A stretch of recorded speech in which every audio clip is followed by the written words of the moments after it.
Welcome everybody to the Genesis Mindset. Today I'm going to be doing another market overview of pDAI as it heads to the 1 cent mark. Is it time for panic? Is it time for buying? Really depends on your position. And I want to look at where we're going from here. What can we look at for signs of a reversal? So, well, what can I look at for signs for a reversal? These are the things that I'm looking at. Whether we like it or not, Hart's law is universally applicable in all of crypto. So this is one of the key things that I'll be looking at today. I also want to take a look at the recent Richard Heart FUD and how Nuclerherbs, who is a lawyer that's in the Pulsechain community, he's been doing some investigating on some of this recent FUD. So we're basically going to just take a look at his tweet and how pretty much, I think all of us really know by now how fake news is, but he's really exposed this. So surely we know this by now, right? But in any case, it's always good to take a look at it to familiarize ourselves, because we've also been slammed by Charles Hoskinson. So Charles Hoskinson is the founder of Cardano, ADA, and he actually responded to some of this SEC FUD. And this has also been something where he's actually responded to that because of the community backlash to him.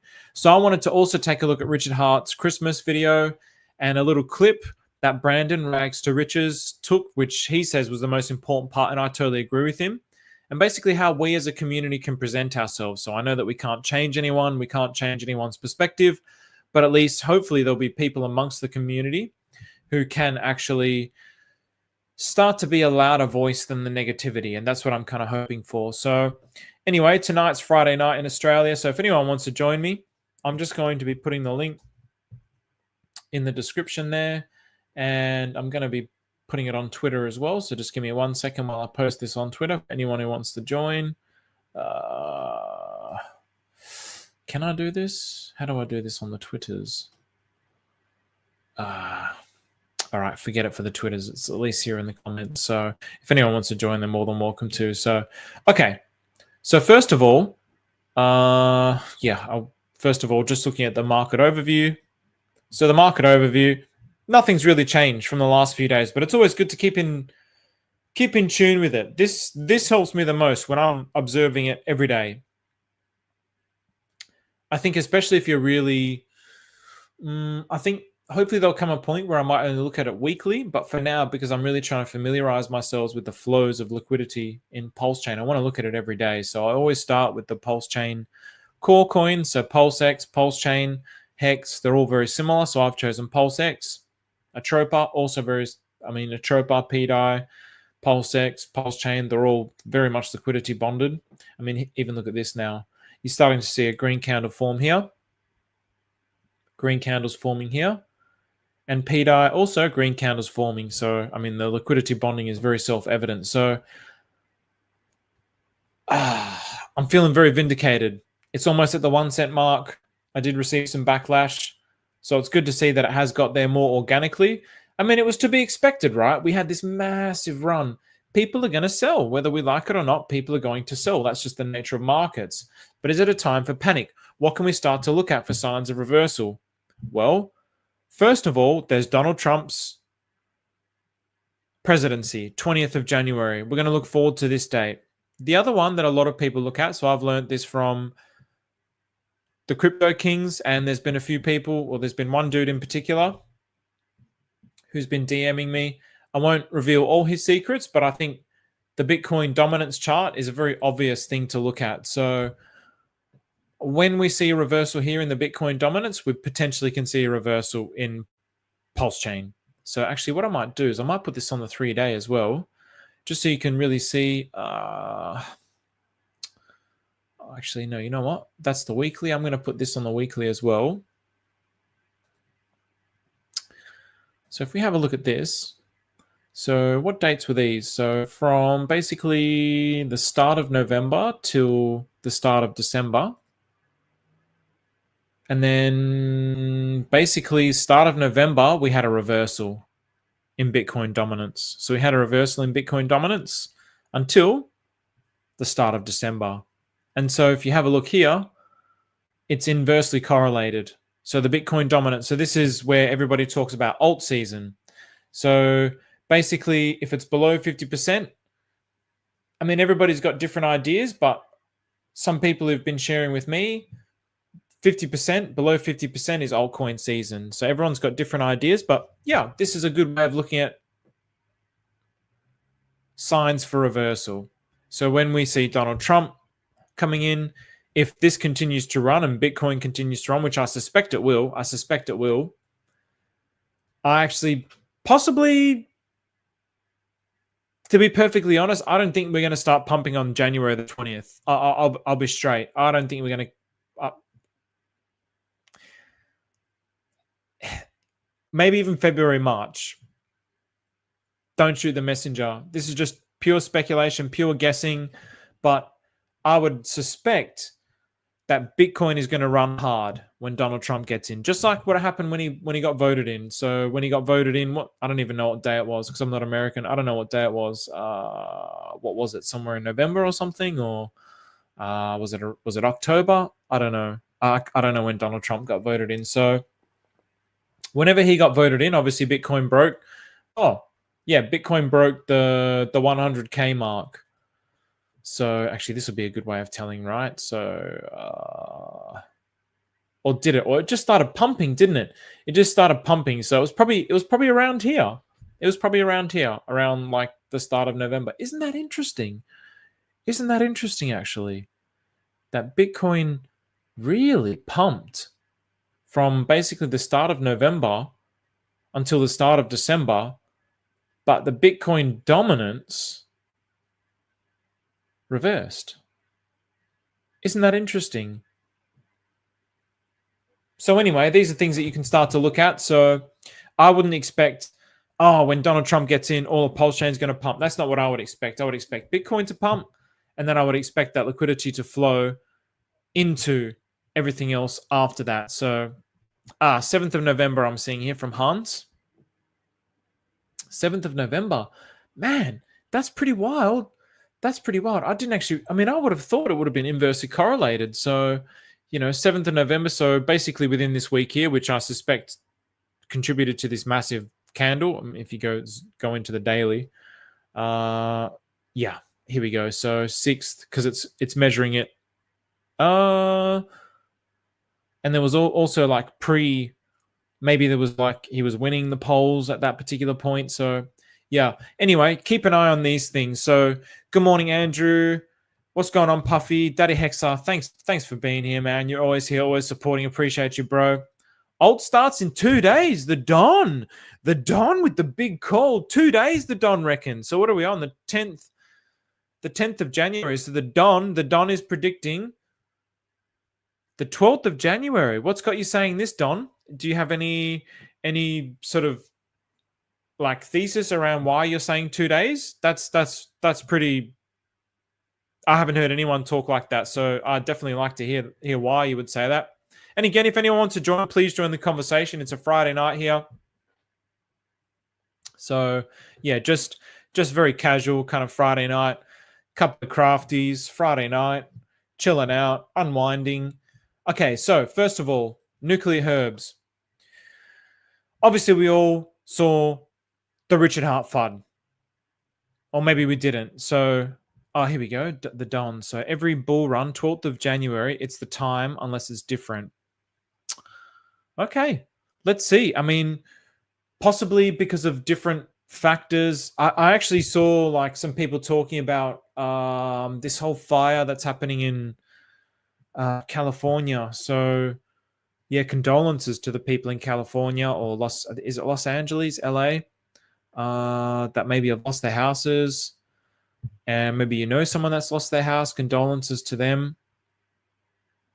I heard basically that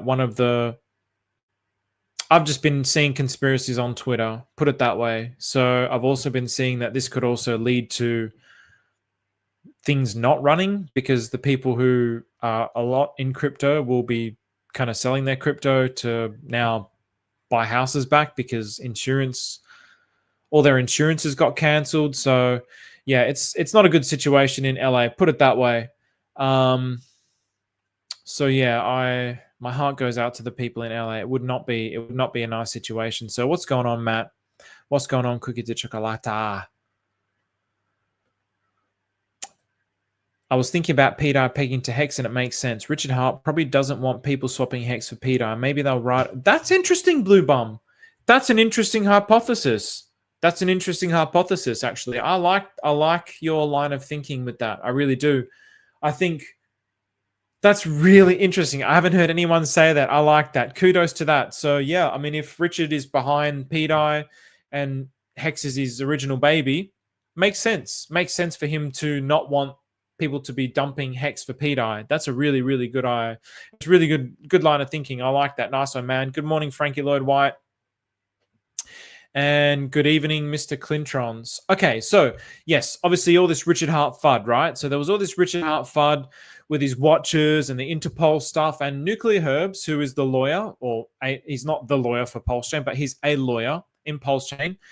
And basically what he did was he ended up messaging somebody who was basically to summarize all of this. So he was sending an email to, he was basically saying, in America, when you want to find evidence, so obviously the people in Interpol who were going after him and the Finnish government who were going after him for tax, if it was in America, you can basically go to America, you can go to any court and you can say, okay, I want details on this, and they'll just give it to you. Any court in the United States will give it to you. I don't know what it's like in Australia. I would imagine it would probably be quite similar.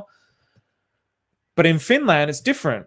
So he tried to approach the courts, get some basically evidence for these claims that were going against Richard Heart. No one could give him any evidence. So maybe the legal system there is different.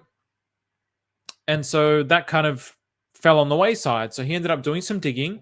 So he dove deeper down this rabbit hole, and he started to look at these journalists who were writing these articles. And he was learning that people who call themselves journalists are simply reading one article and using it as a source for their own article. And this is also something, I mean, we all do it, right? I mean, even I hate it. I despise it, but people call me an influencer. And that's one of the things that I do. I mean, this is exactly what I'm doing right now, right? I'm looking at other people's information and I'm presenting it to you and saying, hey, this information. So it's all secondhand information. But he was saying nobody's actually doing the research. And so he approached he basically started emailing the journalists and said, can I have where you got this information from? And the journalists were not able to give him any information, or they were just ignoring him. So in those articles, they cited a particular detective. And so what he ended up doing was approaching the detective and emailing the detective. And the detective even told him, I cited this article that did cite that detective. Oh, maybe it was in a different post. Yeah, maybe it was a different post. I don't have the correct post here. But basically, he then started emailing that detective, and the detective said there's no public records of this particular case. So there's two ways you can interpret that. One, that there is a case, but it's not for public eyes. So in that case, how does anyone have access to that to be able to write a news article about it? Or two, there is nothing that is against Richard Heart, but basically people have decided to write these things against Richard Heart. So it really makes me wonder. It's like, it really made me wonder, this concerted effort against Richard Heart. Obviously, we know that Interpol are a bunch of cucks. They're a bunch of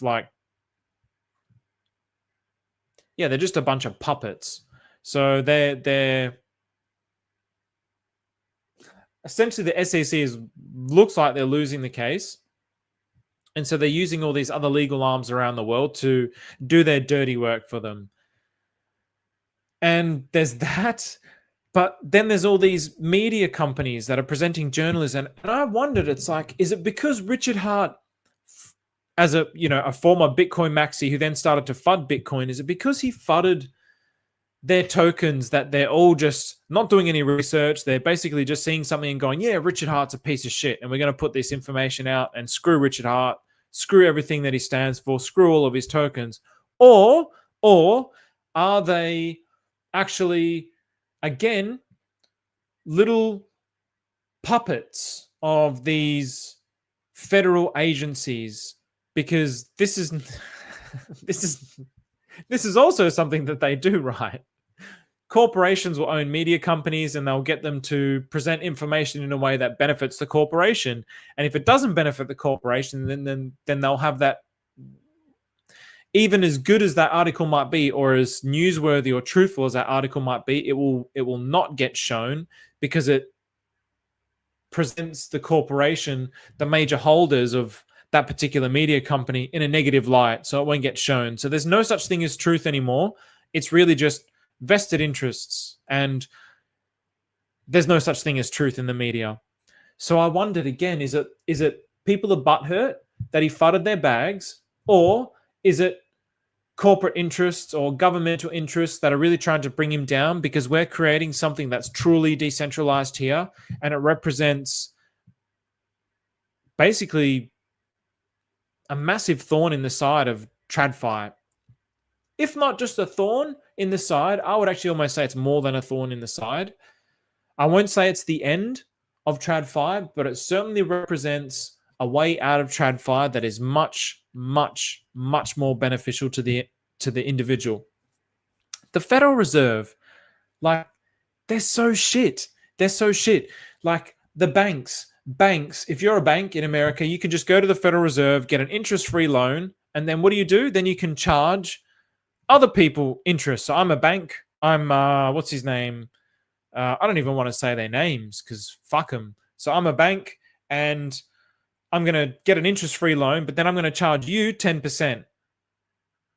Like, what a scam. What a Ponzi. What an absolute Ponzi. But then they will then turn around to you and say, oh, you're not financially fit to be able to do that. It's just like the most filthy Ponzi on the planet, but it's like a socially accepted Ponzi.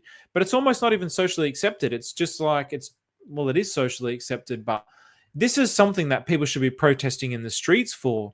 This is why, what was it? The one, I even went out into I didn't protest, but I went out into the streets in Perth. I can't even remember what it was. It was the whole, like the 1%. It was after the GFC.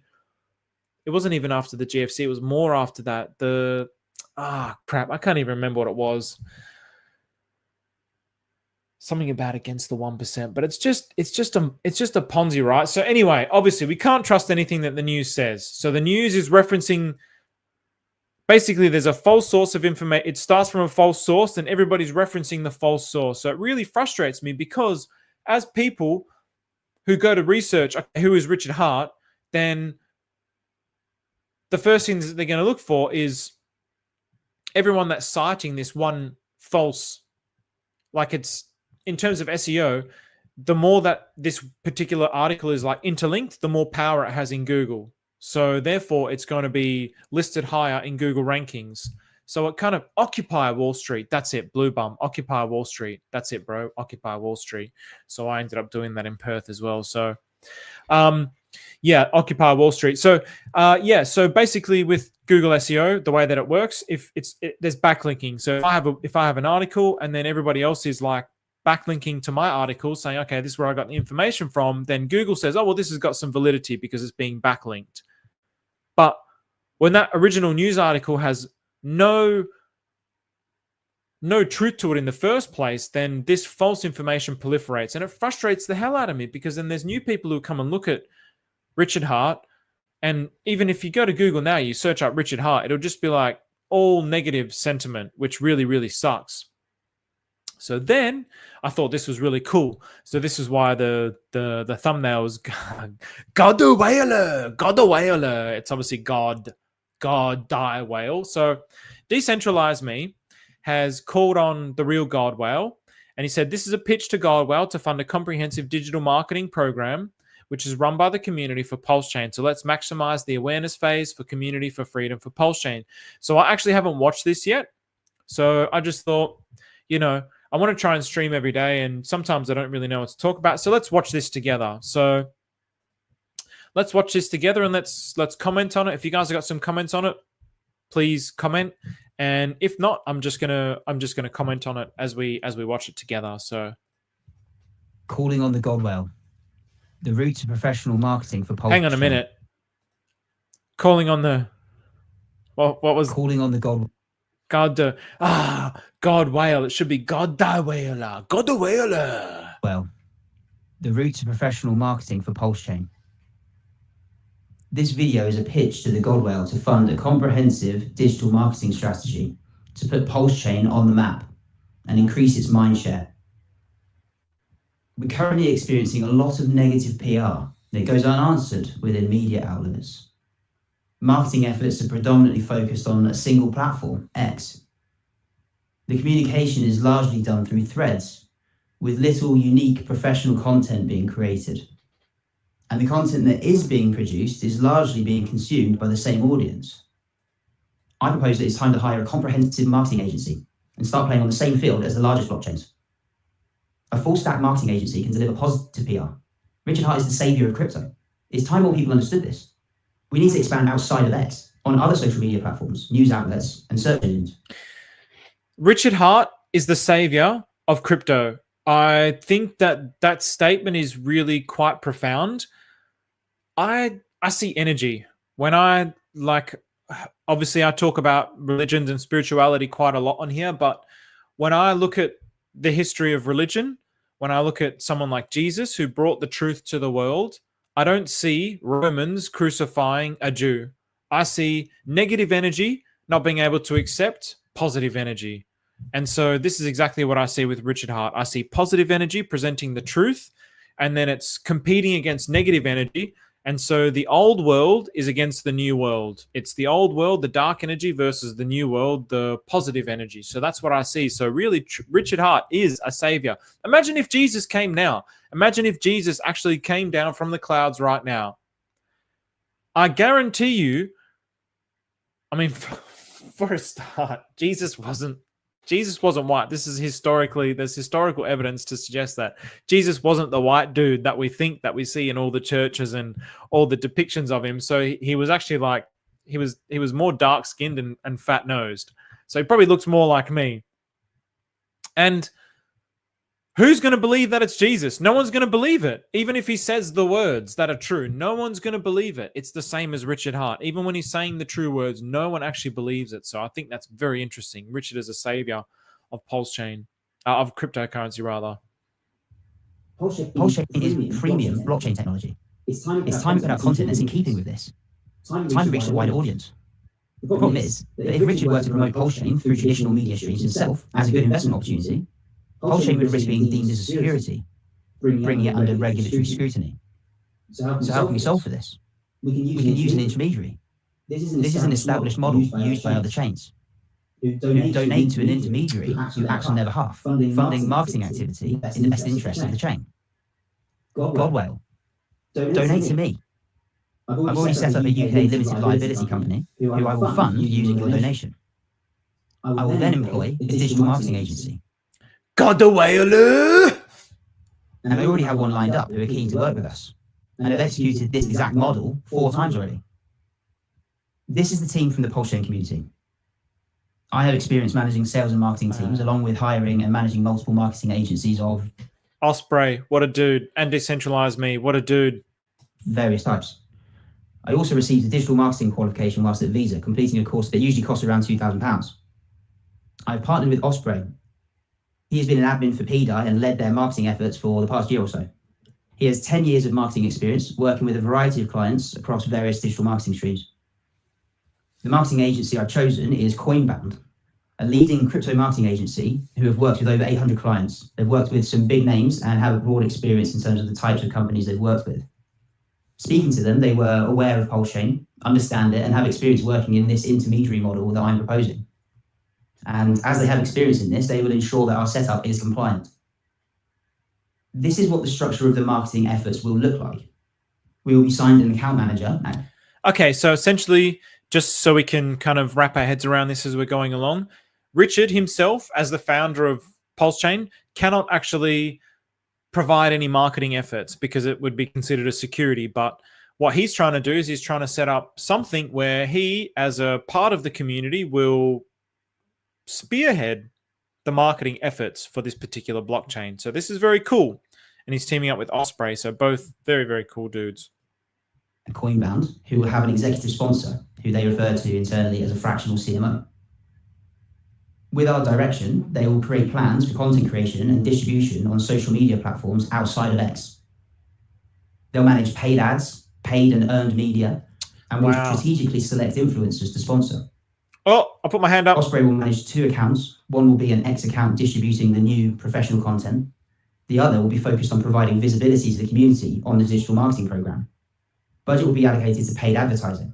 Ads will be placed on various platforms. We will lead with A/B testing and refine strategy over time. We can be incredibly targeted with these ads, targeting users who likely hold ERC20s or have a good income and are becoming curious about crypto. Paid and earned media. The slanderous content on media outlets remains unanswered. It's ridiculous. One of the only good actors in crypto is being painted as an enemy of the industry. But people don't know what they don't know. Richard is an advocate of true decentralized finance. He called all of the scams of the last bull run. He's been demonized by the powers that be as he upsets the status quo. He is the people's champion. It's time more people had the opportunity to realize this.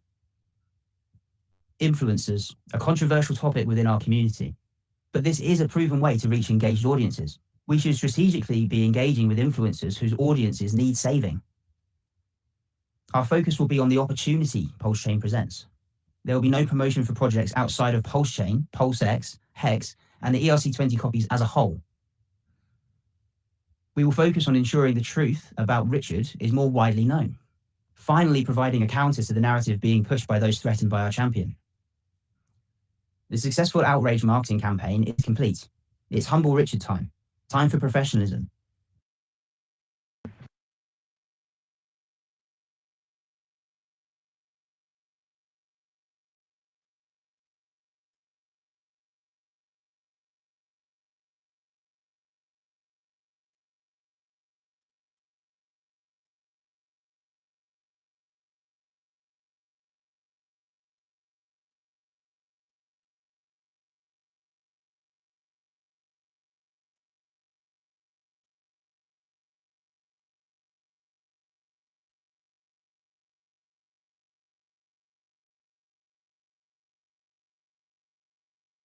Oh no, I'm muted. Crap. So what I was saying was I wanted to just show what I wanted to show was this in the context of this phase of the outrage marketing is over. So I'm going to share the clip with Richard Heart on the Christmas stream because I think that that's very important for us to really sort of seep into our consciousness.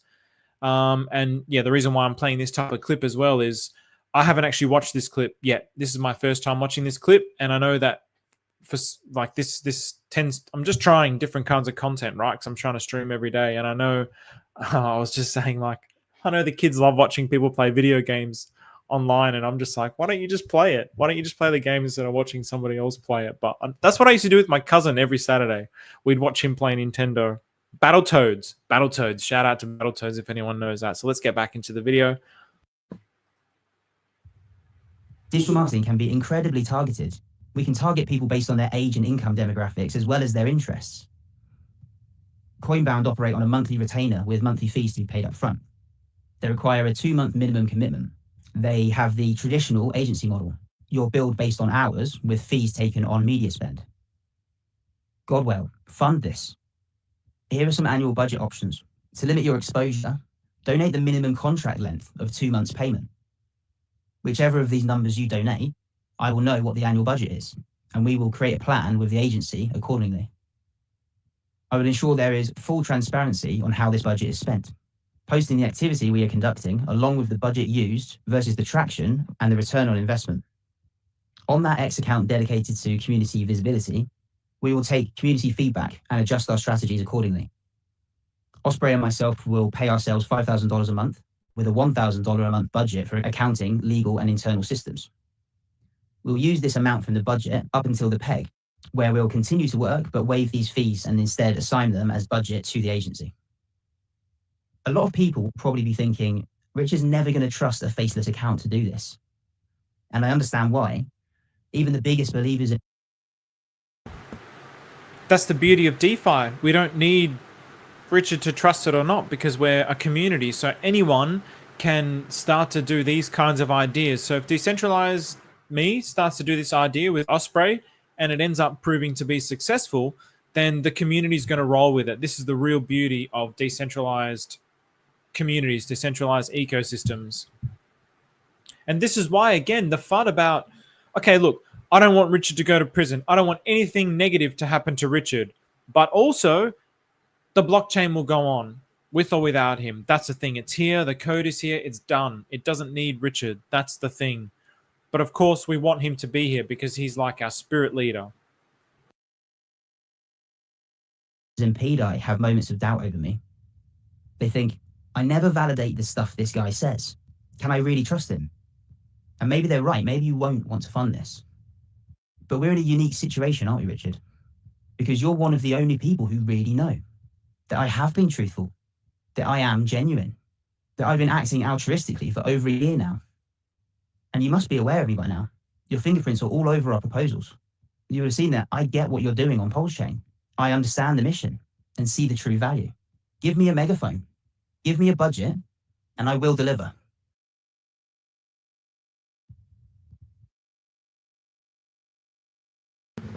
All right. I love it. I love the idea. I think it's a brilliant, brilliant, brilliant, brilliant concept because it takes away... I mean, obviously, like we said, Richard is not allowed to do this. It has to be community.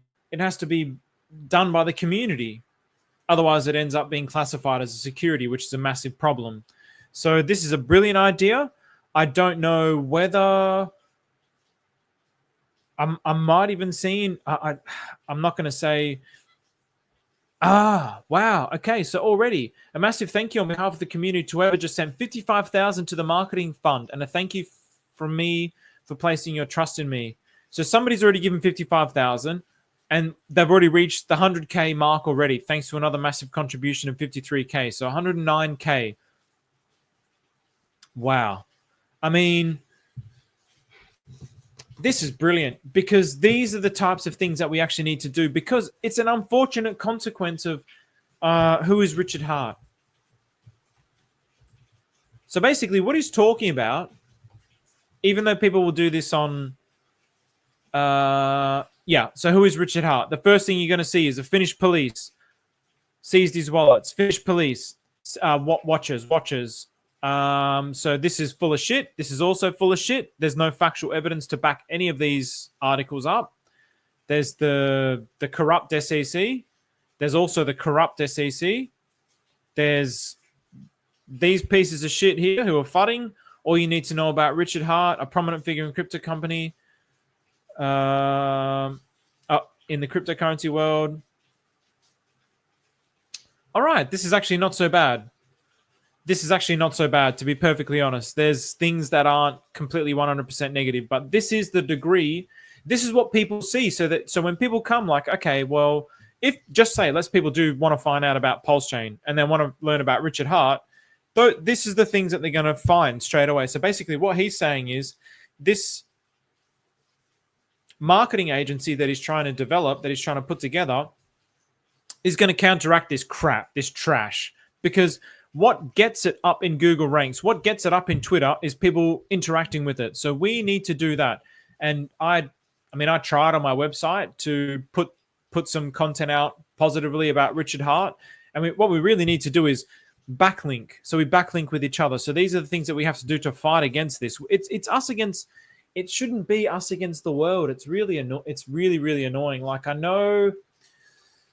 this just for the record, I'm an OG Hexican, day one Hexican, but I wasn't really around cryptocurrency, social media in those days. I was just doing my own thing. I was too busy working. I had 3 jobs. But one of my buddies, one of my best friends, he was like, the FUD was so much worse with Hex. Basically, he was basically saying it was everything that we had with Charles Hoskinson, but times that by 3, but every single day. So you'd have all these influencers every single day calling Richard Heart a scammer, a scammer, a scammer. And I'm like, why? Why are these people calling him a scammer? And again, it's one of 2 reasons. One, well, actually, it's a variety of reasons. One, he FUD'd their bags. When you FUD their bags, it's survival here. Money's tied to survival. When you FUD somebody's bags, you're basically like taking away their food. You're taking away their shelter. You're taking away their survival. 2, they don't own any of the tokens that he promotes. So it's not in their interest to promote it. So it's in their interest to get clickbait. So they'll just promote negative things. They don't want to promote anything positive. And 3, which is the most malicious of all, is there's the corrupt SEC and all these corrupt government agencies who basically see what he's doing that is like destabilizing the traditional financial system. So they're trying to like pay people and influence people to put out this negative crap. But the amount of FUD that Hex received is like much, much more than Pulsechain. So we're lucky. We're lucky. So even as bad as this is, imagine what the OG Hexicans would have put up with. So from that perspective, I'm going to come at compassion with the OG Hexicans. And so I understand where they come from. So now let's go into this Charles Hoskinson FUD. So I don't know if you guys saw, but basically Charles Hoskinson, he was on some talk show, and I won't play the full clip of this. I'm just going to play like the first few minutes, but he was on some talk show, and what he ended up doing was he ended up claiming that the SEC case against, like he was saying, all these SEC cases against all these companies will get thrown out except for Hex because it's a different kind of case because it's against Richard Heart. And instead of admitting that he was wrong and that this was FUD, the Hex community really came at him and said, really admit that you said something that was factually incorrect. So he hasn't admitted that he was wrong, but this is a more humble way of saying that, of not admitting that he's wrong, but it's at least like when he first did it, he really bunkered down and was like, nah, fuck you guys. Don't let the door hit you on the way out. And he held on to his opinion, even though it was factually incorrect. So I lost a little bit of respect for Charles. And he says in this video that he doesn't care and he doesn't lose sleep over these things, but he does. He's just spent 20 minutes, 17 minutes of his time posting this video. No doubt some thought that went into it as well. So he does care. Humans, we have no humility. We have no humility, and our pride permeates our every cell and our every part of our being. So humans have no humility, and we don't want to admit that we're wrong, especially men. But Charles is trying to project a humble persona. So this is a humble way of not admitting that he was wrong. So at least it's a humble way of not admitting that he was wrong. So I'll give him a high five for that. So shout out to you, Charles. But let's listen to the first few minutes of this. I don't know if you guys have heard this, but what I'll do, I'll link this so you guys can have a look at this as well. I'll link this, and I'm going to go through the comments because I do enjoy going through the comments, but I'll put it in the comments here. So if you guys want to have a look at this for yourself, it's a 17-minute clip. I would recommend having a look at this. But let's have a look at the first few minutes. He categorizes Hex and Pulsechain within a particular. Let's just have a look what he has to say. Charles Hoskinson broadcasting live from warm, sunny Colorado. Moving from this office, I finally get to return back to my farm. Construction's nearly over. Various things that we do. So anyway, I wanted to make a very quick video, talk to you guys about cargo cults and the reality of crypto. So as many of you know, there are probably more than 30,000 cryptocurrency projects floating around the spectrum of crypto. New ones crop up all the time. Old ones die. Some get resurrected and come back and do new and interesting things. For the most part, we pay attention to maybe at any given time 50 to 100 projects that are interesting and novel. And the novelty can be technological. The novelty can be market dynamics. The novelty can be tokenomics. The novelty could be unusual levels of adoption. The novelty can stem from external forces. Like, for example, Elon Musk waking up every day and saying Dogecoin is amazing. And it creates these market distortions that ordinarily would not be there for a meme coin project. And then there's a lot of other stuff that's floating around. And I'd categorize it into kind of 3 different buckets. One bucket is that failed to launch. It was around for a while. It did a lot. It may have been really interesting, but for some reason, it just didn't get where it needed to go. Purecoin. Those of us old enough to remember that. It was the first hybrid proof of stake, proof of work system. Another example would be NXT. And they can still technically kind of sort of be around. Feathercoin's still around, but nowhere near the prominence that it used to have. So it's kind of like a dying language or a dying religion. And it may have some holders and adherents who are really interested in it, but for some reason, just didn't get where it needs to go. Second, the project could have been an outright scam. And First of all, Charles, bro, get rid of the shit in the back, bro. It's not a messy room, I'll give you that, but you got to clean your environment to have a clean mind. Rule number 1, get rid of those cardboard boxes, bro. project could have been basically just the intention from the very beginning was to defraud people. So BitConnect is an example of that. Celsius is an example of that. Where basically. So pay attention. He's categorizing 3 different categories. So he's got one category. Now this is the second category. These things that are intentionally defrauding BitConnect, Celsius. So let's really pay attention to this. People intentionally or unintentionally created something, Luna, where it just blew up, and the value is now gone. And even still, some people try to resurrect it or do something with it. For example, there's been attempts to remunerate launch from the Mt. Gox victims, a Luna Classic, all kinds of things that people do. So it's hard to kill things in crypto. And then third, you have these things that, for whatever reason, they're curiosities and they're hard to understand. So now this is the third. This is the third category. And this is uniquely Pulsechain and Hex. Uniquely Pulsechain and Hex. He's put us in our own category. So just let's listen to it first and then I'll comment. Because they have something about them in their community, the way they do stuff, the way they communicate, that is outside of the orthodoxy of crypto. And you're not really sure where to place it. Not usually technologically novel, or if it is, it's so unusual that it's hard to understand. And typically the culture is weird. And when I say weird, it doesn't seem like it should take off or it has some issues about it. And then what do you do with it? So typically we in the industry tend to just ignore these things and move forward. But the problem is that the third bucket is the one that tends to reach up and try really aggressively to get people who are in the top 10 to talk about them. And Hexes and Pulsechain and this ecosystem is an example of that. Every single AMA I have done for the last probably 5 years, if you look through the comment section of it, both the static comments and the real-time comments for the live streams, there's been at least one person saying, what do you think of Richard Heart? What do you think of Pulsechain? What do you think of Hex? And that's beautiful and that's epic. That is really, really epic. So I want you to keep that in mind when I make my next point about the fact that there is always people everywhere always asking about what is Hex and what is Pulsechain. What do you think of Richard Heart? Pushing and pushing and pushing and pushing and pushing. And to tell you the truth, don't know much about it as an ecosystem. Outside of the fact that I know that Richard Heart is an incredibly ostentatious and unusual person who buys lots of luxury goods, expensive watches and cars and Louis Vuitton tracksuits and seems to have a popular YouTube channel. Andrew Tate does similar things. Doesn't really mean that he's a bad guy or that there's an issue there. It's outside of my orbit. And there was nothing technologically interesting about an ERC20 token or a copy of the Ethereum virtual machine. That's just the truth of the matter. There may be business model innovation, but I tend to stay away from people who are sort of high yield products or other things because almost certainly there's a catch to it that results in value destruction, as we've seen with Celsius and as we've seen with BitConnect and as we've seen with other ecosystems. So I usually say nothing, but when you badger and badger and badger, at some point you say certain things. So recently I was on Dave's show, and Goxstein's show, I mentioned, we were talking about the various SEC cases, and I was saying that cases against things like Coinbase and Binance and Kraken are not long for this world. They're going to be dismissed under this new regime. But cases like the one against Richard are different, and those will persist. This triggered many people in the Hex and Pulsechain community to come and directly attack me for something that's a factually accurate statement. The cases against Coinbase and Kraken, as distasteful as they are cases against companies discussing the nuances of what is a security or not.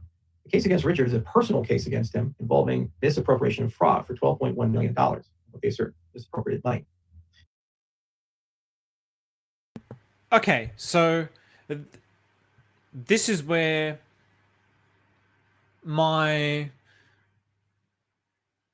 heart opened up to the perspective that he was. I sympathized with him. I empathized with him. I was like, okay, all right, now I understand why he made those comments, and they're perfectly valid. I think a lot of the things that he was saying was quite ignorant, and it was still laden with judgment. For example, he was talking about, he's saying he doesn't know anything about Richard Heart, but obviously he's obviously seen him on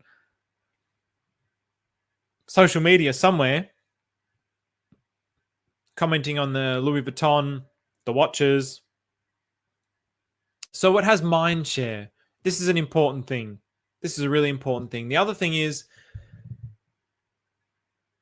people are always commenting on his AMAs, on his videos. So this is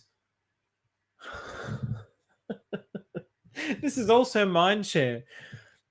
But it's those same people who are the ones who are going to viciously attack him when he presents this kind of argument that says, well, this case is different. And he's right. He's correct. It is different to the other cases because it's against a particular individual. He went on to say that whether or not I agree with it, he was basically saying, like, for example, Roger Ver is one of his really good friends and they're going after him for tax fraud and he doesn't agree with it. But it's still the fact of the matter. And so in that sense, I agreed with what he was saying. It's like, okay, yeah, I can sympathize with his point now with what he was actually saying in that particular interview.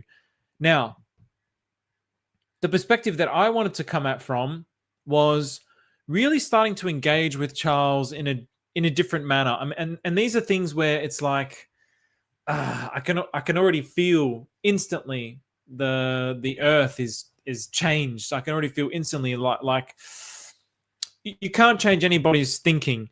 It's like you're not going to change anybody's mind about their religion, anybody's mind about their political views, anybody's mind about their country. People will only change their mind when they decide to change their mind. And when they decide to change their mind, that's when their mind will change. It will not come from me telling you you're wrong, you've not presented the information correctly, you're an idiot, you didn't look at this. Instantly, people's walls are going to go up. I've lived on this earth for 38 years, just over 38 years. Believe it or not, I look very young. I was meant to say that as a joke, but it kind of sounds a bit arrogant, but people never guess that I'm 38. I think it's because of the patchy beard.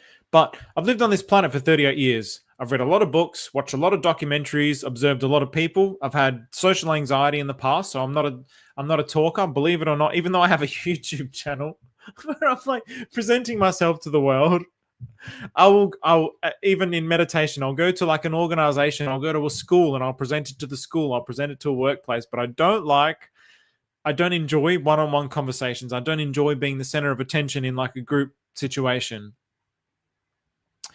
But I observe a lot. I observe a lot and I analyze a lot and I see how people interact. And never once in my 38 years of living on this planet have I seen somebody who abuses or like projects some sort of negative energy on someone, like, you're a fucking idiot, what are you doing, you're wrong, or like, you're a cuck, you're a dick, what's wrong with you, or just any manner of negative energy projected on someone and forcing your opinion down their throat.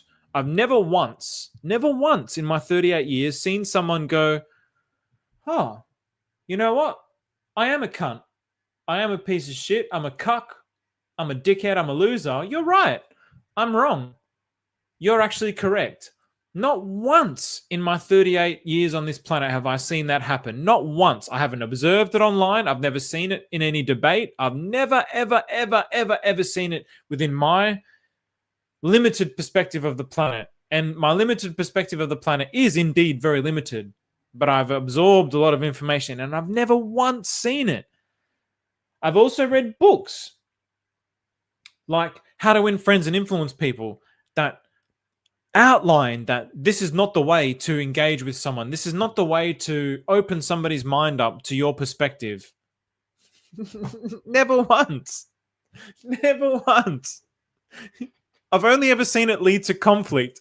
I've only ever seen it lead to the other person also putting up their wall, because everybody lives inside of their own mind. So their wall, they're living in their own little bubble and they're force field. Like, I mean, they're already living in their mind world, but then the force field gets stronger. And they're like, you know what? No, I should stop swearing, but you're a this and that. And they'll start swearing back at them. They'll start arguing with them, particularly with men. They'll start swearing back. And then they'll start bunkering down into their position, their perspective, and saying, no, you're wrong. Even if they know in the back of their mind, there's something in the back of their mind that says, you know what? I'm wrong. There's actually some fallacies to my information. They'll still stay in their perspective because the energy that you're projecting onto them is equivalent to,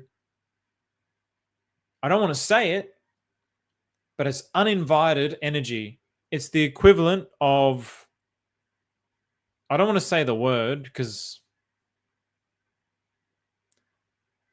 when you're forcing yourself on the opposite sex, it's the equivalent of that. You need to be invited into that. It's the same as that. It's just, it's so obvious. It's so obvious that it's not just like, oh, I'm some sort of like cancel culture guy, left-wing guy. It's actually like, it's a matter of fact. It's a matter of fact.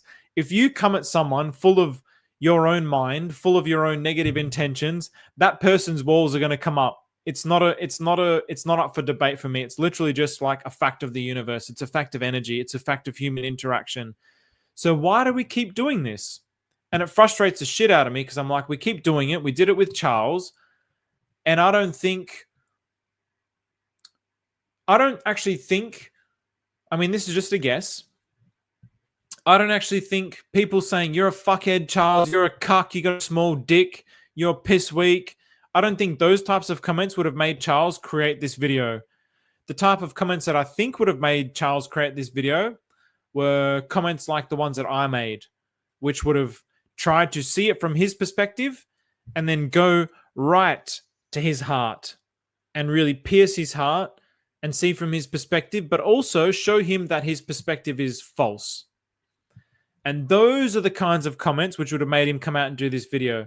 So even though we're getting mind share from people like Charles, which is really great, because it's those same people who in every single video say, hey, what do you think of Richard Hart? Those are also the same people who are saying, you're a fucking small dick cunt, soy drinker. Whatever, right? It'll be that same type of energy. But that's not the energy that's going to make Charles come out and do this video. So, in my frustration, I also will put out a tweet saying we shouldn't be like this. But what am I doing? I am also then, in doing that, doing the same thing. And I'm trying to force you into thinking from my perspective, which is wrong. It's not the right way. So what can I do instead? So it leads to a source of endless frustration.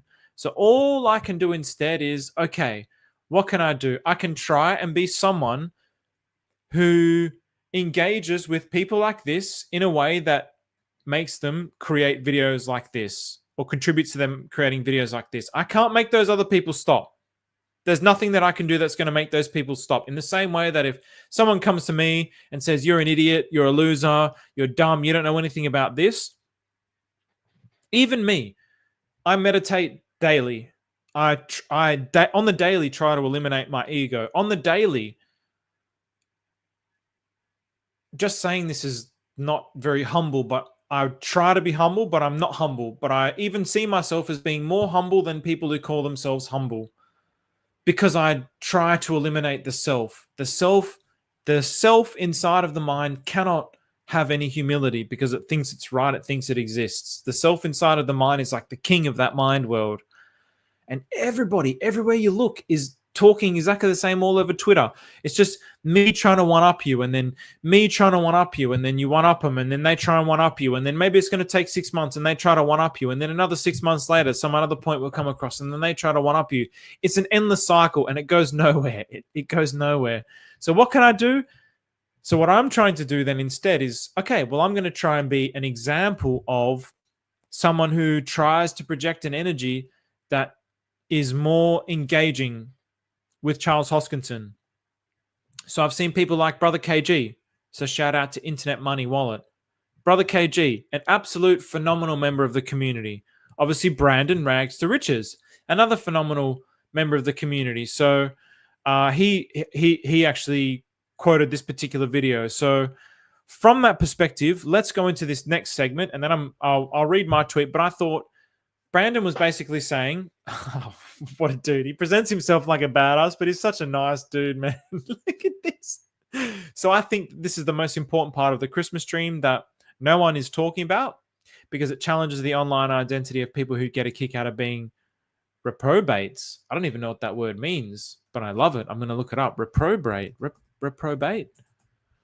Reprobate. What does that mean? The unprincipled person. I've never heard that. Awesome. Thank you, Brandon. So let's have a look at this particular little video here. So I'll bring this up. Let's have a listen to this. Like the people. Oops. because now we're talking about, so this is a clip from Richard Hart's stream, and it was about the outrage marketing and the new phase of outrage, or that the outrage marketing phase is over. So we're in a new phase. So this is Richard talking about this, and he was saying this was the most important part of the clip. And I actually also found this to be the most important part. It's amazing. Everything that you want is there. It's absolutely amazing. It just needs more eyeballs. And so, you know, outrage marketing can only take you so far, and there's a lot of personal blowback. So dressing like a clown and acting like a clown attracts the attention of people that care about clowns.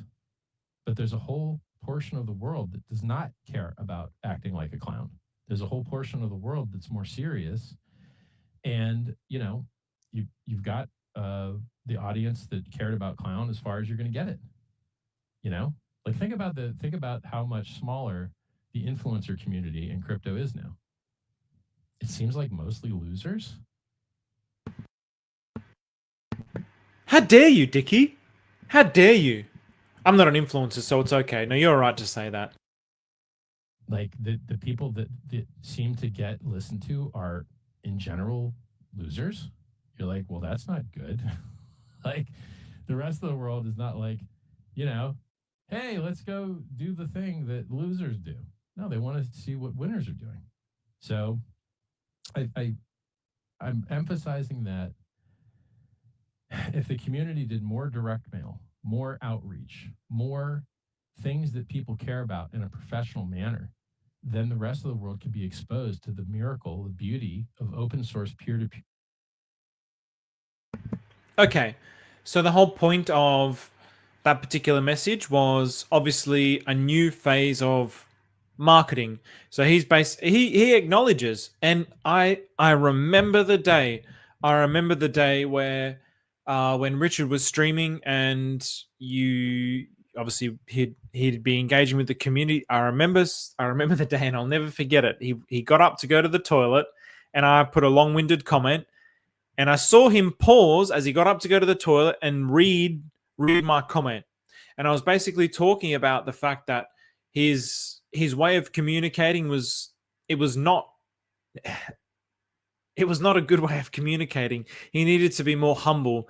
And I saw him stop and read it, because my comment would have been a comment that was not like every other comment. Like, hey, Richard, when's Hex going to get to $1? Or when's Pulsechain going to launch? So I know that he stopped to watch it because it stood out. And he even came out and was like, you be humble. You should be the one that should be humble. Oh, I'll never forget that. But now he's actually pivoted. He's pivoted. He's acknowledged that level, it's all just energy. That level of, or that vibration is only going to appeal to a certain vibration in the world. So now it's essentially like attracts like. So what are we going to do? What should we do? We should actually try to present ourselves in a more professional manner, in a more open manner, in a more positive manner. And that's going to attract those types of people here.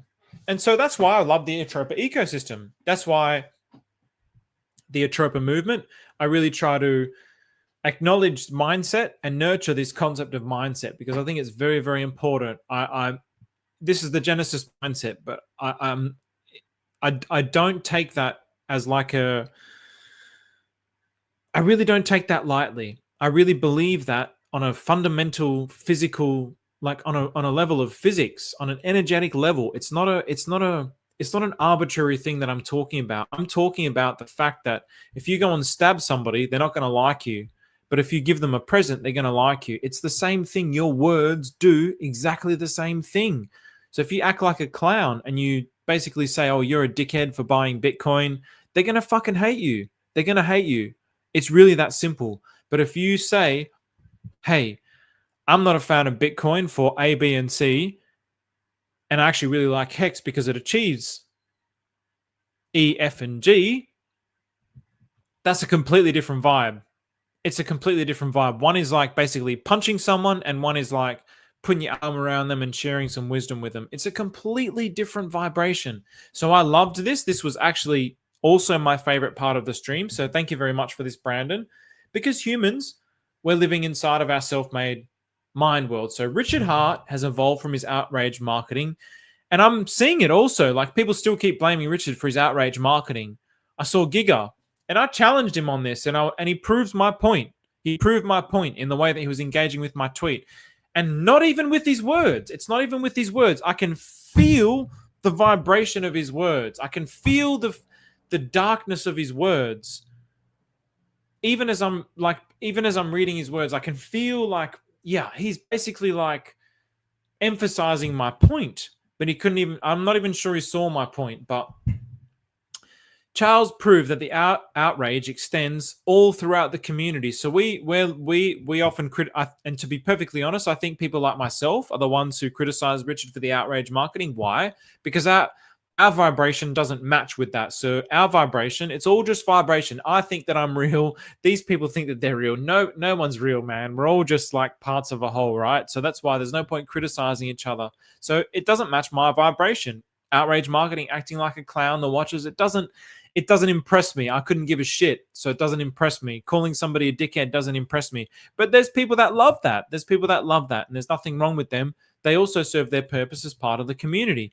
But the community is also part of that whole. So the community going to abuse Charles Hoskinson, they're also they're an extension of the outrage marketing. So if Richard Heart has evolved, and he's saying it's time for us to evolve, essentially, I think it's also time for us to reflect and evolve. But I cannot change them. So what I'm trying to do instead is try to be an example and to appeal to those people with the same kinds of minds as I do to speak up more and be more of a force of positivity. And also the people who are on the fence, because energy's always, it's not just a fixed state. It's fluctuating and it's moving from state to state. So I want to start to appeal to the people who maybe not necessarily are in this frequency. They're kind of on the fringe. They're on the fringe of this frequency and this frequency, and they could go either way. They're oscillating between the two. So I want to appeal to them to bring them up to here. I want to bring you guys up to here and you girls up to here. And probably, to be perfectly honest, girls, ladies who listen to this, please speak up. Please speak up. Women, we're in the era of femininity. We're in the age of yin. This is the time of the woman. Men's time is done. The age of the dominance of masculinity and yang is over. We're in the feminine age now. We're in the divine feminine age. So please, ladies who listen to this, if you're listening to this, speak up. Let your voice be heard. Don't be silenced. You ladies, like, I appreciate you ladies the most, but ladies also have to be humble. Ladies also have to, I shouldn't say that, like, oh, hey, not ladies have to be humble, but in the same way that I would encourage men to be humble, ladies also should be that. If you exhibit arrogance and like, oh, listen to me, I'm right, like, it's also going to turn people off. So, but I really think for the most, like, ladies are really, I really cherish the perspective of women in this age, to be perfectly honest. So a simple lesson on the mind. Everyone is living inside of their own self-made mind world where they are the most important person in existence. To me, this is a fact. It's not a negative thing. It's not an attack on anyone. It's just the way it is. Even Mother Teresa, who's probably the most like giving person in existence within the last century, she was also doing it for herself. She was doing it so she could get closer to God. That was her fundamental driving force. She did it for self-centered interests. Yes, she helped the world. She gave herself to children. She gave herself to humanity, but she did it for herself. That was at the core of every decision that she made. So humans are fundamentally self-centered. We live inside of our own picture world where we are the kings, and you see it everywhere. That's why for me, I don't vibe with Andrew Tate like, oh, be a fucking macho man and fuck you, I'm the fucking greatest and you're dumb and let's create a political system in Bravo. And I don't care about that. And if you do, power to you. For me, it doesn't resonate with me. And I'm not saying it's wrong. Just for me, it doesn't resonate with me. It's like, it's just the same shit repackaged in a different way.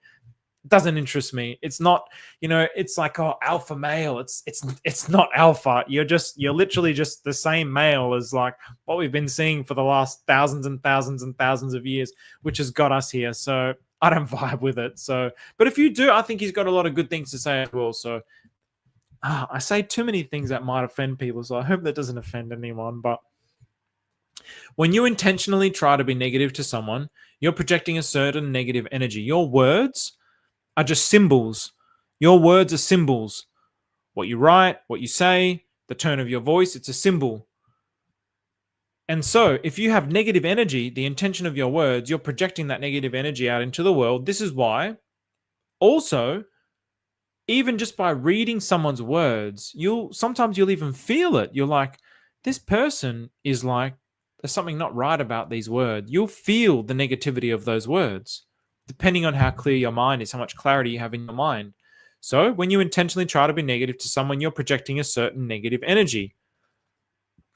The receiver of the negative energy will instantly put up their defense force field, and the words will be rejected from their mind. So everybody living inside of their self-made false picture world,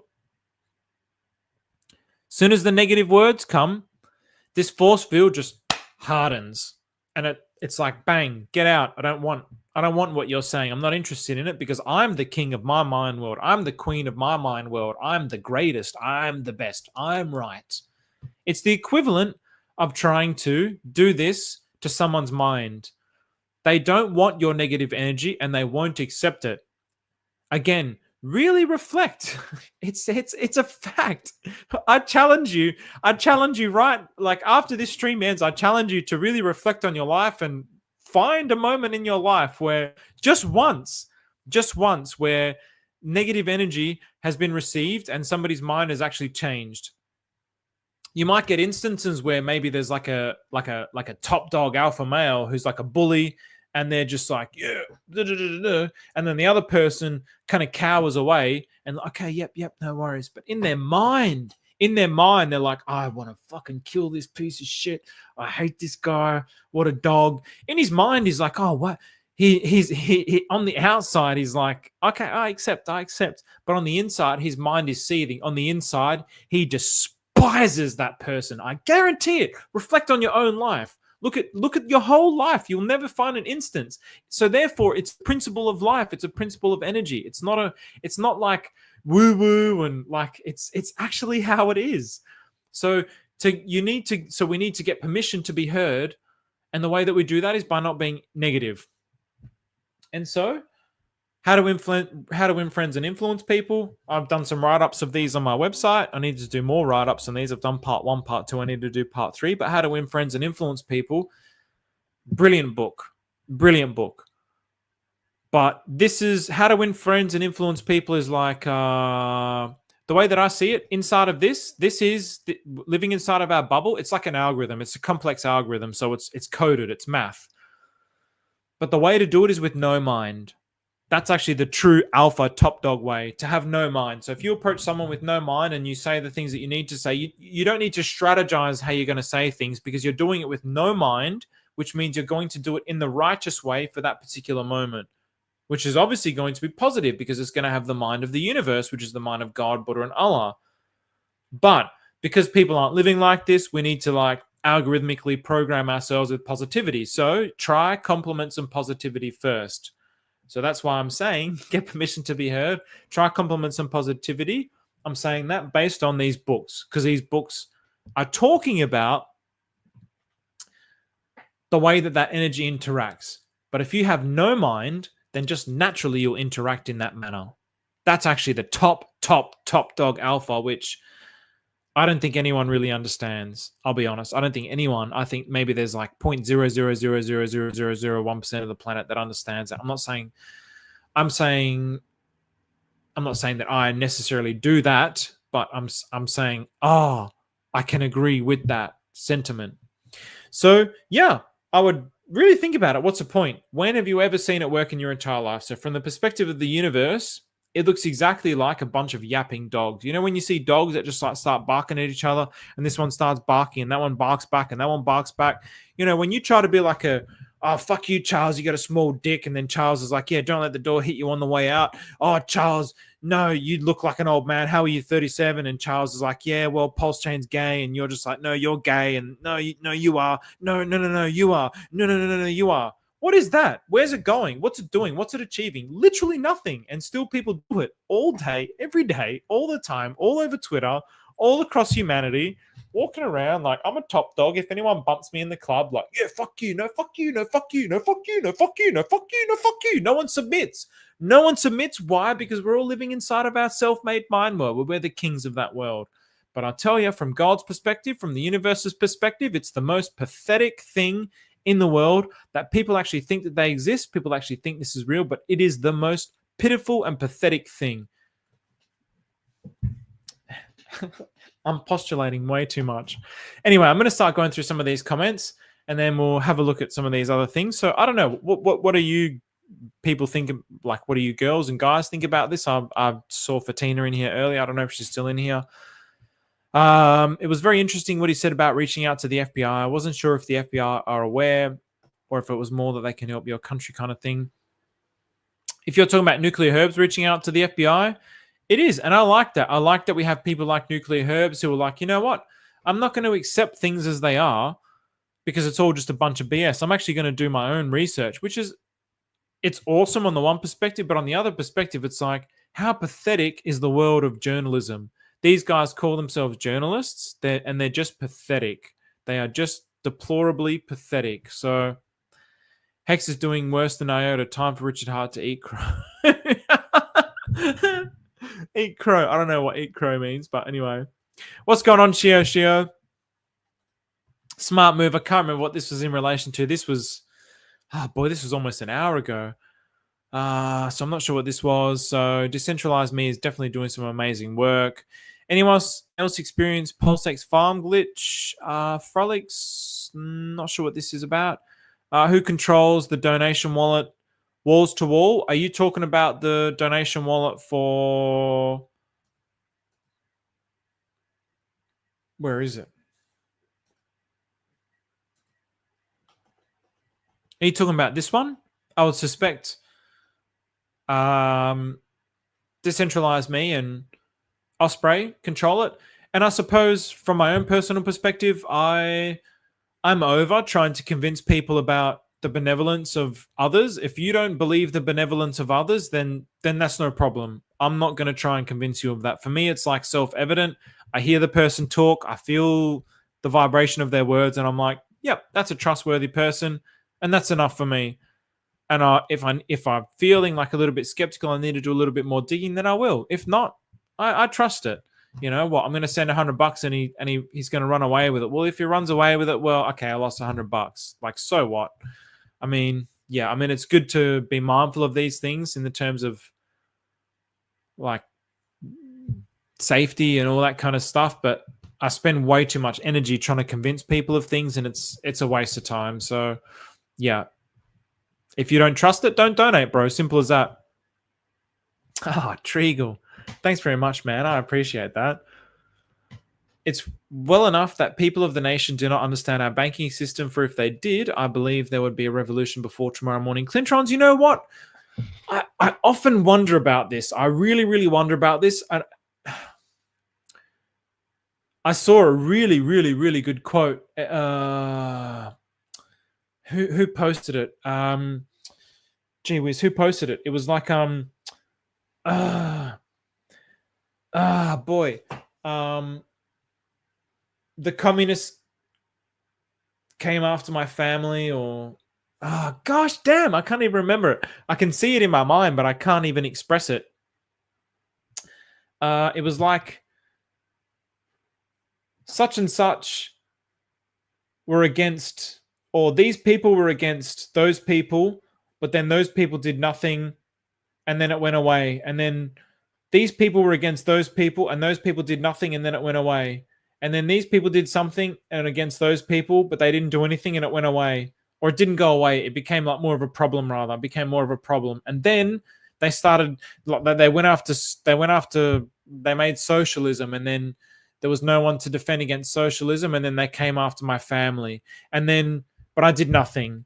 And then they started to attack such and such, and that affected me. But then there was no voices left to defend me. Oh, it's such a good quote. You would have seen it. I'm sure people would have seen it. If I go through my bloody, if I go through my, because I got to bring this up because it's a great quote. But I honestly, I would love to believe that people would do this, but people don't do this, man. It's like this again reaffirms I love the perspective, because I also used to think like this, but now I don't know if it's more cynical.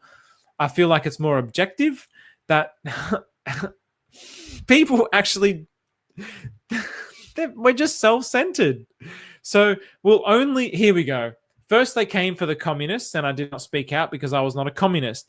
Then they came for the socialists, and I did not speak out because I was not a socialist. Then they came for the trade unionists, and I did not speak out because I was not a trade unionist. Then they came for the Jews, and I did not speak out because I was not a Jew. Then they came for me, and there was no one left to speak out for me. And this was a quote by Pastor Martin Niemöller. And that same principle is what I would apply to that comment, Clintron. So it's not that I disagree with that sentiment. I think that there's a part of humans which is definitely like a force of good. It's like the God force. But also, until it affects that person, if I'm living blissfully and it doesn't affect me, that, oh, okay, I don't, like, why would I inconvenience myself and go after the banking system and potentially have my banks closed and be debanked by speaking out against it, when I can just be like blissfully ignorant and, okay, well, you know, they're borrowing for 0% interest and then they're charging me 10% and there's nothing I can do about it. I'm just going to accept it because if I fight against it, well, they have more money than I do. It's too hard. It's too hard. Humans will, I see at scale, humans do this at scale. Unless it affects that individual person, they won't do anything about it. It's even like my mind really opened up to this idea when I used to play Ultima Online, and there was this guy that I used to play with, and he was very intelligent. And he was talking about Christopher Reeves, and I was like, oh, Christopher Reeves, like, what a top dude. You know, Christopher Reeves, the old Superman, and he was in a wheelchair at the time. He's like, no, Christopher Reeves is a self-centered piece of shit. I was like, what do you mean? He basically, he donates to all these causes to help people in wheelchairs. And he's like, yeah, only because he's now in a wheelchair. And it was like a glass shattering moment. I was like, holy shit, you're dead right. And then everybody considers him to be a good person after that. He didn't spend a single cent on anyone in a wheelchair until he himself was in a wheelchair. And it was a earth-shattering moment for me where I really was like, wow, people are really self-centered. We only do things, or we only fight against things when it starts to affect us. So I'd love to believe this sentiment, but yeah, until these things reach some kind of cataclysmic level, then sadly nothing's going to happen. So and you see it expressed energetically with things like Occupy Wall Street. I'm seeing the like Uni, PLS, Peppy, from last year and can't access my farms. Oh, Frolics, bro, this is my bro. These are like yeah, those are old, man. I don't know if this is your. I actually recognize your name, Frolics. I haven't seen you around for a long, long time, but yeah, man, those farms were closed. Like, bro, shit. Like, can you even see it in the finished? I don't even know if you can see it in the finished. Oh yeah. I mean, these were closed like years ago. Not years ago, but over a year ago, I would expect. So last week it was Richard Heart was going to collateralize the SAC funds. This week it's send me donations and I might pay a firm to market a bit and pocket the rest. That's a very negative comment. Okay. Is seriously nobody else having a persistent PulseX farm glitch where it's reverting to more numerous old farms? I am not having a PulseX farm glitch. It's the ones that have always been there. Will crypto videos on YouTube be interrupted? I certainly hope so. Richard, cursed by the hag. Richard, cursed by the hag. Richard. I mean, what a joke YouTube videos are, like YouTube ads. I mean, I'll get YouTube ads where it's like Elon Musk in an AI voice talking about sending Ethereum to this address. It's like, YouTube, are you serious? Are you serious that you can't screen this type of, like, yeah, really bad. Or the mic. Okay, so Battletoads is OG. Clintron's Battletoads, bro. Like every Saturday, we would go to my grandma's house. This was our thing. My brothers and my cousin, we would go to my grandma's house every Saturday. We'd have lunch there at my Bubba's house. So Bubba is Macedonian from grandma. So my Bubba's house with her daughters, so my mom and my aunties, and obviously their kids who are my cousins, and we would just watch my cousin play video games. We would just watch him play like Battletoads and try and conquer the levels, and like for months and months, we would watch him play Battletoads. It was absolutely insanity.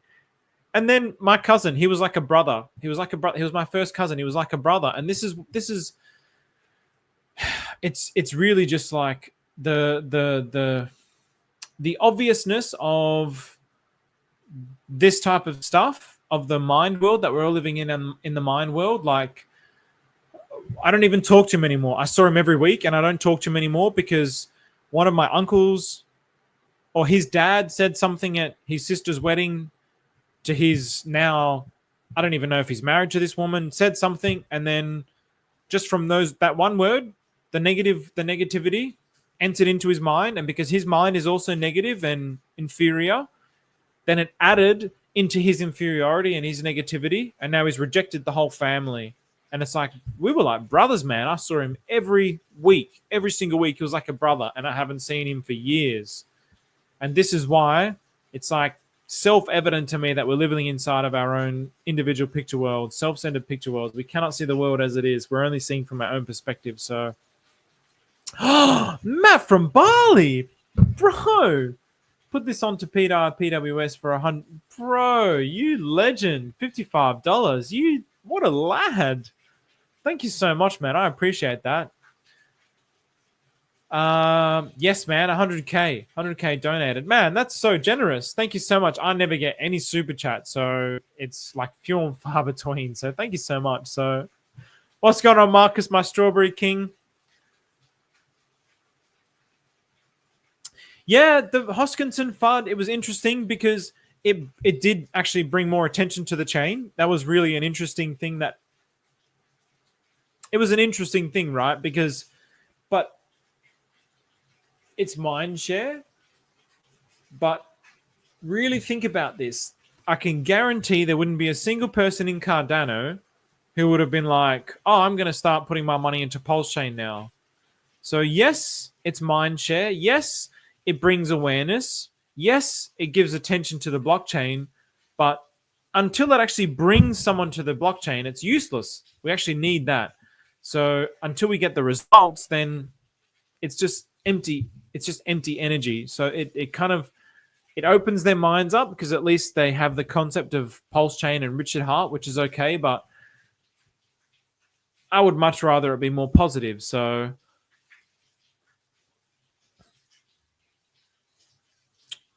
roll up. I agree, man. I agree. Just put the stuff on the shelves. Yes. Hey, Grumpy Schnauzer. Good to see you in here, man.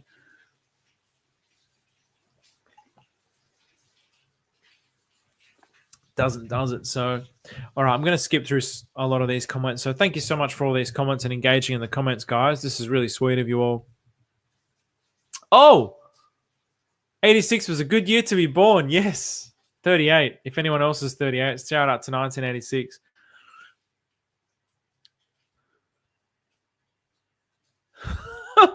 What? Chucky, stay away from the drugs, bro. Yeah. Oh, new tweet from Richard Heart. Let's see what Dickie has to say. Just out of curiosity.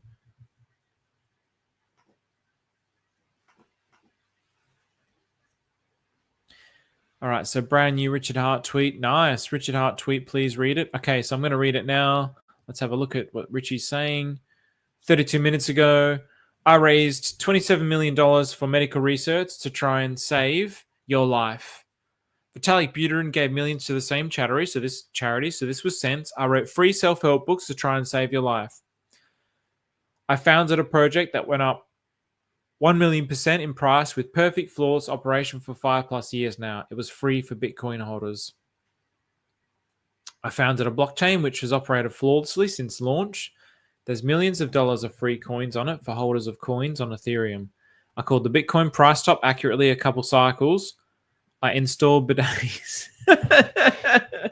I installed bidets for my mum and showed you how. I grew up poor and having been working my whole life to make the world a better place, can I just say, I called the Bitcoin price top accurately a couple cycles. Can I just say, it's only because he says this that it always makes me think of this, but I called the pDAI top on the day, and I also called the pDAI top on the day a second time.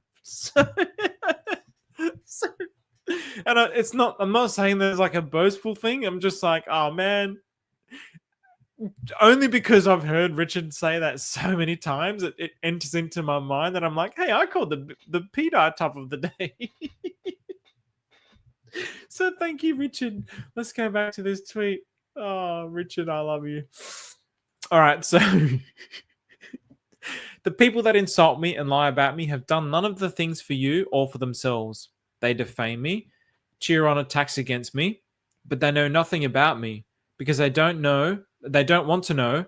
They feel that the more people know about me, the better things I founded will do, and the worse things they founded will do. Their defamation is targeted and purposeful. The haters feel there's profit for them in lying to you.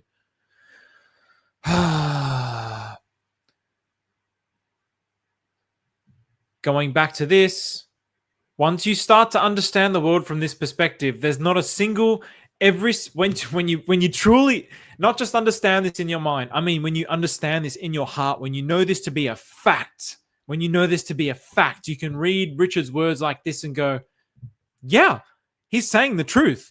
Charles Hoskinson basically in that video, even though it was a diplomatic, humble way of still not saying that he was wrong,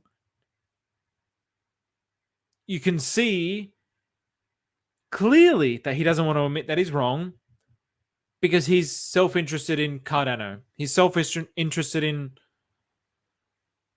money going to Cardano and not anywhere else but Cardano. It's obvious. It's so obvious. And even like, I mean, the most classic, I mean, there's literally countless millions, maybe not millions, but hundreds, if not thousands of examples all over Twitter and YouTube related to Richard. But what's his name? McCormack. And he came on the stream that time and he's like, you're a scammer, you're a scammer, you're a scammer. And Richard's like, basically, okay, so do you understand this part about how it's not a Ponzi? He's like, no, I don't understand. I don't know enough about it. I haven't done any research, but you're a scammer. And Richard's just like, how can you say those things when you don't even know anything about it? So McCormack is not interested in the truth. He's only interested in presenting Richard in a negative light, not for the sake of truth, not for the sake of righteousness, but for the sake of pumping his own bags, for the sake of bringing people to Bitcoin because Bitcoin is in his world. So because Bitcoin is in his mind, in his world, he wants Bitcoin to be bought up. So how do you get Bitcoin bought up? By directing liquidity away from anything else that is not Bitcoin. So it just becomes so self-evident. If writing self-help books, publishing self-help videos, raising tens of millions of dollars for medical research and creating flawlessly functioning free things with hundreds of thousands of users can't get good words said about you, what's left? What more can I do? My heart really goes out to Richard. But I will say, Richard, I mean, I hardly listen to this YouTube show, but saying these things, as beautiful as these things are, saying these things is not going to convince people of your perspective. Unfortunately, it's just the way that it is. But what will? This will. Winning and keep winning. Results will do all the talking. It's the same as abusing someone and telling them that they're a piece of shit and that they're wrong. Boasting is also the same kind of thing. People don't care. People don't care. People don't care about anyone else but themselves. They don't give a shit about anybody else but themselves. And I'm not saying this is like a negative thing. It's just a matter of fact. People don't give a shit about anyone else but themselves. Doesn't matter how altruistic or how like only God is true love. Only the universe, Buddha, Allah is true love. Humans are not capable of true love. Humans are not capable of true love. I've been married. I know it's not. And you might think, oh, that's very pessimistic because I've been married and I'm divorced. But I adore my ex-wife. We're good friends. She essentially cheated on me. She betrayed me, but I adore her. I'm still friends with her. I'm not going to hate her over that. I don't hate anyone for anything. I try not to hate anyone for anything, even the people who betray me, because in the end, we're all just one big family. And so humans are not capable of true love because we're living inside of our own self-centered perspective. So even from my ex-wife's perspective, oh, he's boring. We don't do enough of the things that I want to do. So I want to be with someone that's going to do the things that I want to do. So it's a self-centered perspective. So what is that? That's not love. It's not love. It's a self-serving thing. Only God has true love. Humans are not capable of true love. Humans are not capable of true love. It's a self-serving love. So marriage, the statistics are self-evident. There's like over a 50% divorce rate. It's self-evident. There's really no such thing as human love. If you find a companion that matches your mind enough that you can stay together till the day that you die, then you've really lucked out. That's very fortunate, and I'm very happy for you. And I think that's a wonderful thing. I would also like to find something like that, but to find somebody who matches my mind, which is so out there, I don't think it's possible. I don't think it's possible. I'm like too dedicated to the things that I'm trying to do to find space to go out to like to Bali or the Maldives. It's like I couldn't give a shit about wasting time on a beach. It doesn't interest me even in the slightest, but that's what girls want to do. I'm not interested in those things. So humans are not capable of true love, and maybe that offends people, but I'm not intending it to be offensive, but that's just the way that I see the world, and I think that will be proven over time, and the statistics certainly prove it. So win and keep winning. Exactly. Results. All the defamation and censorship hasn't stopped me and won't stop me. Every time I feel like maybe this is something that's been really bad about my mindset lately. I mean, even now, like I had a few beers. It's a Friday night. I'll drink on the weekends. I've been drinking more on the weekends in the last maybe 3 to 4 weeks than I have in the last 3 to 4 years. Because I'm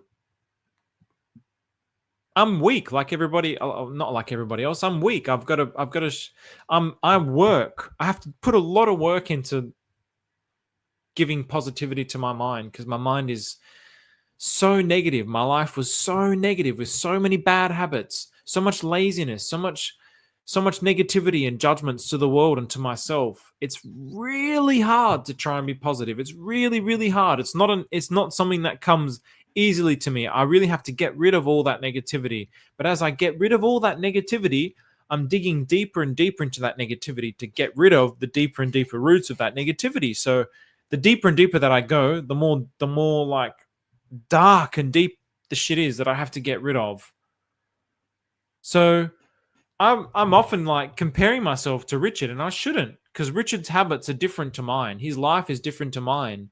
And I love that he has this type of nature, that he's the leader of this blockchain, that he's like someone that I can look up to. It's a sort of two-pronged thing. In one way, I like really look up to him and I want to be like him, but in another way, I'm just like, it almost brings me down because I'm like, I'm nothing like him. I'll never be anything like him, and it shouldn't be that way. But it's like sometimes it makes me stop doing anything because I'm like, man, I wonder how hard. I mean, I see it. You see it in his Christmas stream. In 2023, the Christmas stream, his eyes are hanging out of his head. It's like, that's the eyes of a man who's working his ass off and like bleeding, like killing himself to make the world a better place. That's the thing where it's just like, man, my heart goes out to Richard, you know? And maybe he doesn't ever have these thoughts of darkness in his mind. Or maybe he doesn't want to show it to the world, but I'm sure that he must have it somewhere in him, but he just keeps pushing forward, and it's like it's actually killing him. And I don't know if he realizes that, but it actually will be killing him to like not sleep.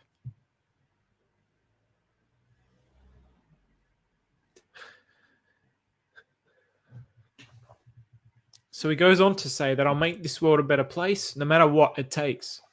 I'm with you there, Dickie. I'm with you there. I owe it to my ancestors. Yes, I agree with that. I owe it to the future generations. Yes, I agree with that. I owe it to myself. Yes, I agree with that. We're blessed with a wonderful opportunity. Gee, I'm such a, maybe people consider this to be beta male, but whatever. I don't care. We stand on the backs of giants, and we need only harness the power we've been given. Our path is true and honest, and our goals are noble. Perhaps our path is more difficult because our calling is higher. Oh, man! Tiki! Wow! Oh, I'm going to say this is Sigma vibes. I'm not alpha. I'm not an alpha dude that's like going to abuse people. I'm like, yeah, I'm a top dog male, and people might perceive the things that I say to be beta. But let me tell you how fucking hard it is to always be the one to humble yourself to others' opinions. I read stuff and I'm just like, I want to abuse people. I also want to abuse people, but that's so easy. That's so easy to do. It's so easy as a male to just be like, you're a fucking idiot. You're a loser. You don't know what you're talking about, and just spewing out my opinion on top of them. That's actually the path of least resistance. The hardest thing to do is to try and be humble and die to the world. And that's actually, it's an extremely difficult thing to do. So people might consider it to be beta. And I'm always just like, oh man, people, when I got called cucking this and deceiving, but I feel I'm going to say Sigma. I'm going to go with that. People have called me Sigma, and I'm like, I like that. So this is, I wish I didn't read this because I'm like crying like a little bitch. But thank you, Richard. These are great words. These are really great words, and they really resonate with me because the mission that I have extends beyond cryptocurrency. It really extends beyond cryptocurrency. And I also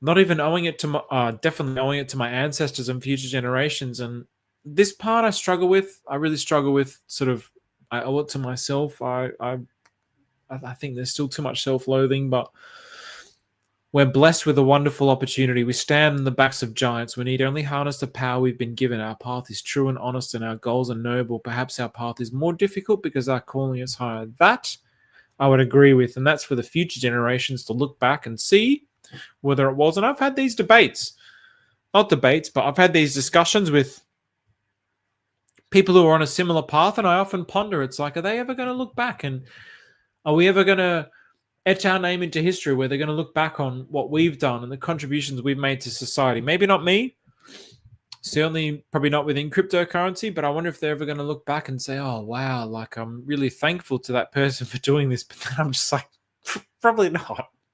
Probably not. Because do we ever look back and go like, oh, you know, who's someone like Einstein? I look back and I'm like, wow, what a guy. But and his name is in history, but I'll like the like, who can honestly say that they're truly grateful to these people? Few and far between, but maybe the consciousness of the people in the future is different. So Ram, what's going on, Ram? Masculinity is good. It's just toxic masculinity which is being challenged. Crypto Stylist, thank you for that beautiful comment. I would definitely agree with that. Masculinity is good, and I think we need to be ourselves, and men should also be men. But yes, toxic masculinity, I think, is rubbish. Rebirth, I totally agree. King Daniel! King Daniel the Great. I owe it to my ancestors. He reads my tweets. Bro, King Daniel the Great. Yeah, I mean, I love King Daniel's tweets. So there has been some fun about King Daniel as well. But hey, King Daniel, we should maybe do another stream where you can publicly present your perspective, because you know me, bro, I love you, and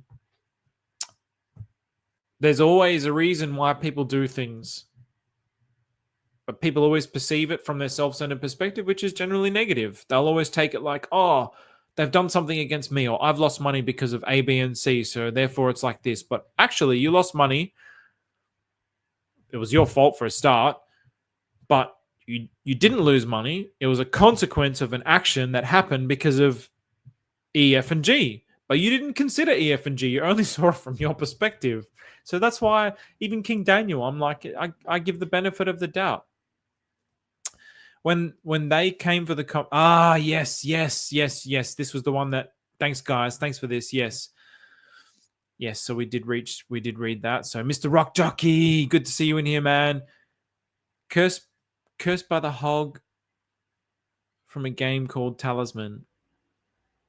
I don't know that game, but what's going on, bro? Nice to see you in here. I've never seen you in here before, so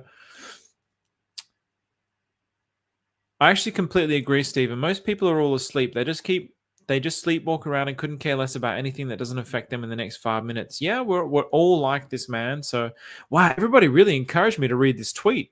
Thanks, guys. That I cannot believe how much that touched my heart. And this is why Richard is like,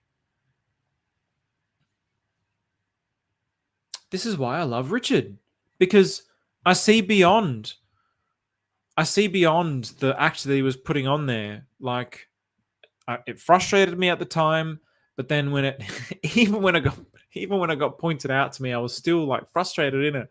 But I'm so glad that it's over. But like, what a guy, man! What a guy! It's like, what a leader! What a true leader! What a true leader for this community, for crypto, not for this community, but for all of cryptocurrency, and even not for all of cryptocurrency, but for all of the financial system, and then not even for all of the financial system, but for all of the world. So, thank you, Richard. People will always complain and speak ill no matter what you do. He had the choice to donate to the people and wheelchairs, and he did good. Okay, so that was about Superman. Yeah, look, honestly, he did good, King Daniel. It's not to denounce him, but it was just it just sort of shattered my perspective on the world, where I was like, oh, you're right. He only did that for self-interest. So even though he did a good thing, it was still for self-interest. So the root cause was the self-interest. So that really made me question everything and the intentions of every single person, including myself. I'm not sitting here saying that I'm some sort of like, I'm also the same. We're all the same. But I think the true, I think it's a fundamental part of existence, but the real self-centeredness is to truly serve humanity with no self. Because to truly serve humanity and the universe is to truly serve my true self. So instead of the misguided serving of the self as this bubble existence, thinking, for example, I was born in 1986, my name is Stephen, my parents are, that's my mum and dad, they're my brothers, they're my cousins, they're my uncles, they're my aunties, that's how I identify myself. I'm an architect, I went to this school, I went to that primary school, I studied in that university, I now run this meditation center, and I'm Stephen, and I'm 38 years old. Not that self we should be serving. That is the false self. That self should be eliminated. The true self is actually the universe, the totality. This is just a part. I'm not saying I'm a part of the whole. I am the whole as the part. So then the whole entire universe. So serving the self-interest, the true self-interest is serving the world with no mind. So that means serving everything in existence, serving every person. So even though Mother Teresa tried to do that, because she had a self, she couldn't do that. She was incapable of doing that because she was actually doing it for herself. So then the true way of doing that is to do that with no self. But still she tried. So I'm not diminishing anything that Mother Teresa did. Just FYI. I still think that she was a beautiful person. Fatina, another 1986er. So Hunter, I've never seen you in here before. Hey! What's going on, brother? I haven't seen you in here before either. What's going on, bro? Nice to see you in here. I don't know if you're still in here, man, but I'll take you up for that EHEX bet. I'm shouting to the skies. Money game crypto. Anyone who wants to take me on a bet for EHEX to PHEX. Green candles will bring the naysayers. It always does. Results always speak the loudest. So I'm here for the tech. The girls, not for the profit. The territorial spirits were angered. Richard Heart will win the war, but battles causes scars. This is a lesson to be learned, but God takes us past this path to show his power. I agree with that sentiment. I agree with that statement. The only thing that I don't want to like, I want to present this idea in a way that's not going to trigger people's minds. But I do believe that we should keep our mind open to mother also. Really think about this. You yourself, every single individual, came from a mother and a father. Every single thing in existence came from a mother and a father. Why also would the universe itself not be created by a mother and a father? I just want to put that out there. To me, even just maybe I'm a simp, maybe I'm a simp for women, I don't know, but to me it just seems logical that everything in existence also should come from a mother and a father. It's just the way of nature, right? So his power, I would say, his and her power. What's going on, BP Crypto? What's going on, Conspiracy Crypto? If there's any questions, again, if anyone wants to join, have a yarn. I mean, shit, it's Friday night. I probably won't stay on much longer, but yeah, if you want to jump on, you're more than welcome to. Links in the description. The goal is being aware of everyone's higher self, not the human aspect. Yes, and the higher self is the God mind that is within, the universe mind that is within. So true fun and dog best friend ever. I've got 4 rescues from the beach in Bali. Love them all so much. Dogs just, I mean, yeah, dogs just live with no mind, except for the minds that we actually give them. So yeah, honestly, this is actually the most I've drank in like a long time. For years, I would be drinking maybe like once every few months, but just in the last few weeks, because I haven't been sleeping properly and eating properly, come the weekends, I'm just like, I just need to like relax.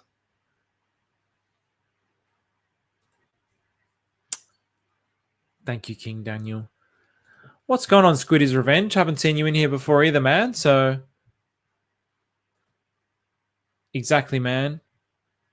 And I agree with this, Daniel. Gluttony, I can testify to this. Gluttony is a habit, and it's a bad habit. And it's a habit that I've lived by for my entire life. So it's not something that I can personally easily change, but it's something that's definitely changed over time. But very, very, very, very good statement. I totally agree with this.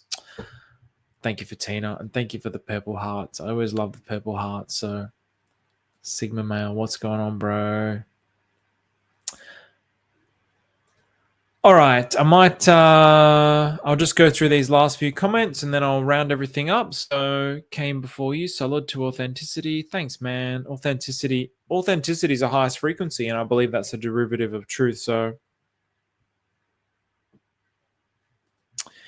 there's always 2 sides of the story, Aaron, and I don't want to defend any side of the story. But King Daniel, if you ever want to come and explain your side of the story, I would love to have you on again, man, and we just have a yarn and talk about the scriptures, talk about God. I love these types of conversations. No one lost any money. They all made fortunes. Oh, that's no good. Yeah, I mean, you guys would have to address these things individually. I don't want to go into that. So yes, thank you, Perfect Cell 33. I've never seen you in here either, bro. Thank you very much. I appreciate that. Hit the like, share it out. What's with the RH attraction to the Sense Foundation? Yeah, I mean, look, even RH attraction to the Sense Foundation. So he volunteered for the Sense Foundation. This is something that a lot of people don't know. So he loves the Sense Foundation. But even this really exemplifies my point. So Richard wants to live forever, or he wants to extend his lifespan. Richard, if you want to live forever, there's a method of meditation that can help you live forever. Please reach out to me, coexistentstephen@gmail.com. I'll help you live forever. But physically, you know, there's that longevity scientist who is from Harvard who talks about living to 150 years old. There's also a Netflix documentary called Don't Die. What's his name? Brian something. He's doing all these things, and he's like a millionaire tech guy. He's trying to extend his lifespan. So this is also what Richard's trying to do, and it's a great point, to be perfectly honest. Like, imagine if Einstein. I mean, when was Einstein born? Would Einstein still be living? So essentially, this guy in Harvard is saying that humans should be living till 140, 150 years old. This is also what my meditation teacher says. I believe that the people who do the meditation that I do, the kids who I put all my energy into, they will live to 140, 150 years old. And they will be the evidence that this meditation is the goated meditation, because it's a new meditation, and it's not just meditation in the concept of meditation. Meditation is just a label that it's labeled as. It's about eliminating the false self. The false self, this bubble is what creates all the stress, pain, suffering, and burden. This self, this false self. Eliminate that false self, the stress, pain, suffering, and burden disappears, because you become one with the universe, you become one with God, Buddha, and Allah. And therefore, your whole body is in harmony. Sickness and illness is created by the body and the mind. So, for example, before we were talking about gluttony, that's a mind thing. So even myself now, drinking on a Friday night. Do I need to drink on a Friday night? No, I don't. I didn't get shit-faced, but I had a few drinks. Did I need to? No, I do not. But if I continue to do this, and it's like every day I drink, then it's going to shorten my lifespan. There's like evidence to suggest these things. So that idea in my mind of like, oh, I need to drink. Why? Doesn't matter what the why is, but that idea, that thought in my mind that I'm going to have a drink every night is going to shorten my lifespan. So the mind is actually what shortens the lifespan. So this Harvard scientist is arguing that humans should live to 140, 150 years old. This is also what my meditation teacher argues. So I do believe in the future that all these guys taking all these medications and doing all of these things, it's going to be great. It's going to push it to a certain limit, but why do all of that stuff when you can just meditate and discard this false self and live to 140, 150 years old? So if you do it as a kid, you will live to that age. If you do it as when you're in your 90s, you're not going to live to that age, obviously. So Richard is fascinated with Sense Foundation because he wants to live longer. So it's motivated by self-interest. So yes, he's trying to do it like, okay, if Einstein was still here and if these smart minds were still here, the world would be like this. But also, yes and no. I mean, if Einstein was still here, Einstein's greatest ideas kind of happened in his prime. And then after his prime, he didn't really do much for the scientific community. It's really just about wanting to live longer for the self. So I think that's really Richard's primary reason for the Sense Foundation. But it's still, it's great, because anything to help humans live longer, why not, right? Why not? But yeah, just meditate. That's the best thing you can do. But it's not just about just meditating. You also need to take care of your eating properly, exercise well, meditate, and live a fulfilled life. Those are the 4 things which will help you increase your lifespan. So yeah, the Sense Foundation will be part of that. A Stephen Tier on my Friday morning. While prices are down, our chain still bursts with colors. I love the diversity and how we all come together. We're going to win, no doubt about it. Yeah, that's a beautiful comment, man. I mean, guys, how good is this? I'm so excited by these charts, man. I'm so excited.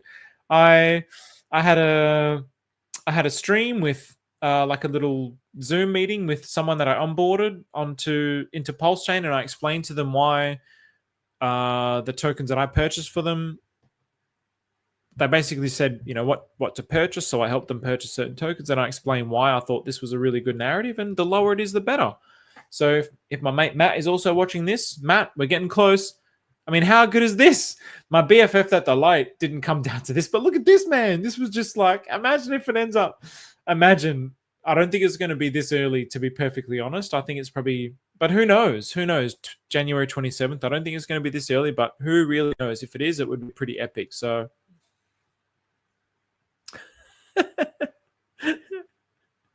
yeah, too much simp vibes. Too much simp vibes. Huddle, Rackham. You think Charles Hoskinson is trying to get a pDAI entry? I'd love to think he is. Pulsechain altcoin talk, but I don't think so. I don't think so, man. I honestly just think it's very simple. That I think it comes down to exactly what Richard is talking about here. I think it's very much as simple as this. The haters feel there's profit for them in lying to you. It's as simple as that. It's as simple as that. He's not going to present this in a positive light, because it's going to take people away from his creation, his investment, into this one. It's as simple as that. Few and far between are the people who objectively talk about things. I always try to be someone who objectively talks about things, but I also am stained with some form of self-interest. I also obviously talk a lot about Atropa and pDAI and Pulsechain because I think this is the best blockchain. I think Atropa is by far the best community and the best ecosystem on Pulsechain by far. I don't think anything even comes close to it as an innovative idea. I don't think anything comes close to it. So, but I hold those tokens in that ecosystem, so it ends up being stained with self-interest. But my primary interest in it is that it's an innovative idea. But I don't think anyone can really believe that, sadly, because everybody is also self-interested and can only see that somebody would only talk about those things to shield their own bags. Even one of my best friends, who's like another meditation buddy, he's like, you only talk about Atropa because you're pumping your bags. I'm like, oh, I had a go at him. I'm like, you dog. Do you have any dark horse stablecoin copies, not USDC, USDT, DAI? I do Pulsechain altcoin talk. So full disclosure, did I have it up here? Oh, damn. So Teddy Bear, not Teddy Bear, Treasury Bill is one. Maria in the Amsterdam talk mentioned Treasury Bill to $1. So that's one that's maybe 300 to 400x to the $1 mark at the minute. But this one here, full disclosure, so I am now part of the team, and I also get financial, like I get paid for this as well. So full disclosure, I need to I suppose legally mention those things, but I have been approached by many people to shield things on this chain, on this channel, and I never have. This is the first thing where I've looked at it, and I also was like, no, I don't want to do that on my channel. But I looked into it, I did my research, I dug into it, I started to try to understand it, and I was like, no, I love this idea. I think it's brilliant. I would be honored to actually present this. I would be honored to present this as an idea. So yeah, Pulsechain, altcoin talk, XUSD as a stable, or it's not a stable coin, but it's a vibratile. So it's something that's going to fluctuate around the $1 mark. So what does that mean? So with pDAI, it's not something that is intended to stay at the $1 mark like pDAI or USDT or USDC. It's something that's intended to oscillate around the $1 mark. And through the community interactions of buys and burns and sells, it's going to oscillate here and generate community interaction. So at the moment, so this is the chart to DAI, and it's an extremely good value. It's extremely good value, in my opinion. And of all the things that are bootstrapping on this stablecoin narrative on Pulsechain, this appears to me to be the highest upside potential. So at the moment, well, yesterday when we did a stream, I did a stream with Surfacing, the dev for this. And Surfacing is also one of the... He was in the early days of Atropa. I don't think he's really keeping too much up to date with it these days, but Surfacing was definitely... I recognize his name from the early days of Atropa. And this is his token. And this is... Yesterday it was 528x to $1. And today it's what is it now? It's like just under 500 or 506x to the dollar. So this is actually the best value to the dollar. But again, it's not something that's going to peg and stay at $1. It's supposed to, once it gets to the dollar, vibrate around the dollar, oscillate around the dollar mark. That's its design intention. It's a vibratile asset. So I did a stream on that yesterday if you want to look into it a little bit more. We are about to pump. I just bought 1G, baby. Anything I talk about pumps, right? I mean, even yesterday, woo, we pumped. We pumped off the bottom. Woo! What did we get? So from that, when I did it yesterday, what did it go up? Yes, we pumped a few percent. But it's fascinating how much of a difference that makes. So essentially, if you put $1,000 and that gets to $1, yesterday it would have been 500. 27,000, and today it's 506,000. So it's not a huge difference, but it's still like $20,000 difference. It's pretty big in just a day. So look at 369 tweet on cents money donated. Look at 369 tweet on cents money donated. What does this mean? Look at 369 tweet on cents. I don't know what that means, Goldie. I'm sorry. Are you talking about there's like a tweet from the Sense Foundation, or this is like an old tweet? Is this something new? I'm not too sure. So Brian Johnson, that's the one, Scooter Revenge. I think he's doing the Don't Die Summit. Probably. I would say that's him. That Brian Johnson is definitely him. So yeah, Don't Die, Netflix. Really good doco, by the way. I'm from the Blue Zone Greek island, Icaria. It's a longevity island. Fatina. Yeah, I knew you were Greek from your name, by the way. I don't know if I've ever publicly said this, but I knew you were Greek. Yeah, they drink a lot of wine. So these things are not bad in moderation. I mean, they might drink it every day as well, but obviously they're not getting shit-faced every day, I would suspect. So yeah, the blue zones, longevity, all that stuff. I just love all of that stuff. So plus they don't have stress. They don't believe in watches. They believe not chasing time is key. Maybe that's why RH left his watches behind. You know what, Fatina? I think that there's so much wisdom to what you just said about time. If I was to say there's anything that stresses me out at the minute, like I don't have a lot of stress. I meditate so much, so I've eliminated a lot of my stress. But if I have any stress, it's that I need to do this, and I'm always thinking about this time in the future, like, oh, this moment in the future that I'm trying to get to, that I'm trying to be. That's not being truly in the present moment. So whenever I'm thinking about that moment in the future of like this person that I'm trying to be, or this moment that I'm trying to get at, that's living in the future. It's not living in the present. Or when I'm thinking about something from the past, then I'm worrying about something in the past, stressing about something from the past. I'm not living in the present. And I've noticed whenever I'm rushing or I'm trying to get something or speed something up, it's always a time thing. It's always a time thing, which for me in my current life creates the most amount of stress. So not believing in watches, not believing in time is like, because we're not doing anything. The universe is doing everything through us anyway, but we think that we individually exist from here, but we do not. We think we live like this. This is why our lifespans are shortened. But in actuality, if we just eliminate this, it's just the universe self-existing. So we'll just live to our natural lifespan. Only humans have cancer. Only humans have all these kinds of diseases because of the mind. Sen seems to be trying to use modern science to find things that are natural.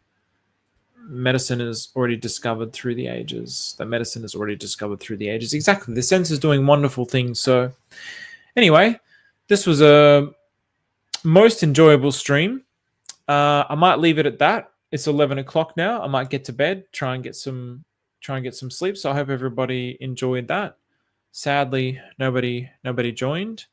Again, I'll keep putting the links in the description.